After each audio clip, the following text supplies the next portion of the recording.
It's Friday, now it's here, and Spain against Portugal is part of a pretty much unprecedented World Cup. Cristiano Ronaldo is the third most capped player at this World Cup. Sergio Ramos is the second, in which they finished in third place, having lost a semi-final to Chile on penalties. But there is Fernando Hierro, Portugal's coach. Fernando Santos took Greece to the last 16 of the World Cup 4 years ago, and of course he won the Euros with his own beloved country 2 years ago. No injuries and few dilemmas in his team selection. Jose Font getting the nod over Bruno Alves at the back in midfield. It's Bruno Fernandes of Sporting, preferred to João Mario, and 21-year-old Gonçalo Guedes is preferred to AC Milan's André Silva, who pays the price for poor club form. Guedes spent last season on loan at Valencia from Paris Saint-Germain and scored twice in their final warm-up game against Algeria. His last game as a manager was a 2-0 win for Oviedo at Elche in the Spanish second tier 12 months ago, in front of just 2,500 people. Bit different tonight. His approach may well be that if it ain't broke, don't fix it, and who would argue? Dani Carvajal not yet ready after his hamstring injury in the Champions League final. His replacement in that final, Nacho, replaces him tonight too at right back. The incomparable Andres Iniesta starts, and we simply must savour him whilst we can.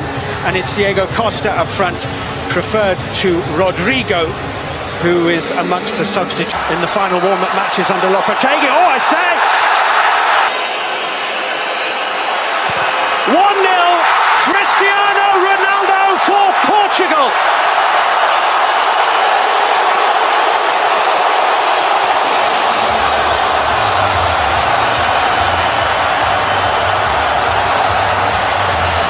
Absolutely nerveless, as you would expect from the man playing his 36th game in major tournament football.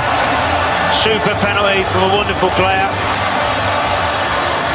Ahead here by Bernardo Silva. Cristiano Ronaldo touching it for Guedes. Floats it in. There was a lovely movement inside. Oh, what a shot that is! Jordi Alba saved on the line. That's Pepe, and he's in a little difficulty. Got a hand from Diego Costa. Referee says play on. Costa makes it 1-1.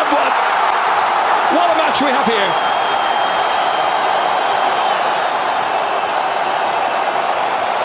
There will be a question, however.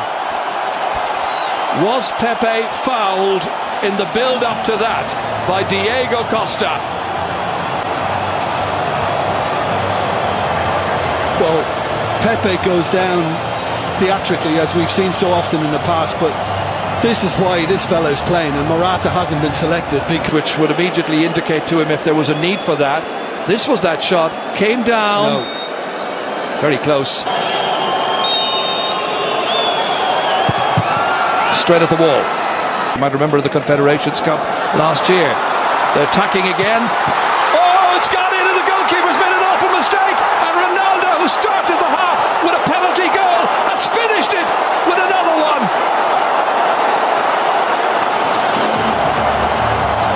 And this time, David De Gea will know that he really should have stopped that.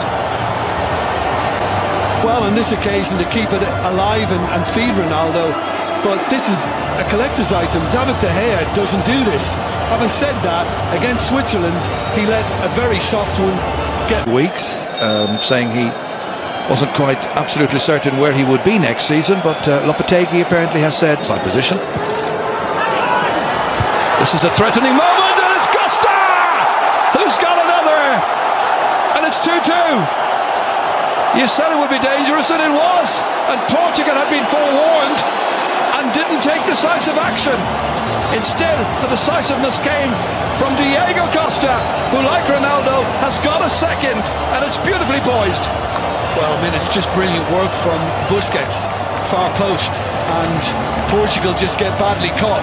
And he does all the damage because his leap and his ball back, with Guedes not doing enough to prevent him, it's just perfect for Diego Costa to get in on the end of it and probably relieve that, whatever the referee said to him, to move him off the penalty spot. It's worked. Silva still has it. Great control. Isco eventually thumped away out of danger by Martunia. Oh, what a shot! What a goal! What a way to go in front! And it's Nacho, the man who conceded the penalty. first time ever, after 58 minutes, what a shot and what a time to get your first ever international goal. Some goal. But what a hit this is, you know, and it was all, I think, a little overdone by, not Isco, but certainly Jordi Alba, but David Silva was the one kept it going. It's just a kind break because it comes off Carvalho into Nacho's path. But you've got to give him credit because he... Can he smash it in? Can he what? Who else would dare to do that? The manner in which he approached it. The stage at which the game is at. Only one man, I suppose, on this planet would have the nerve, with 3 minutes to go, to come up, deceive everybody, and smash it into the back of that Spanish net. And it's 3-3. That's why he's as great as he is, because he can produce stunning moments when it matters most of all.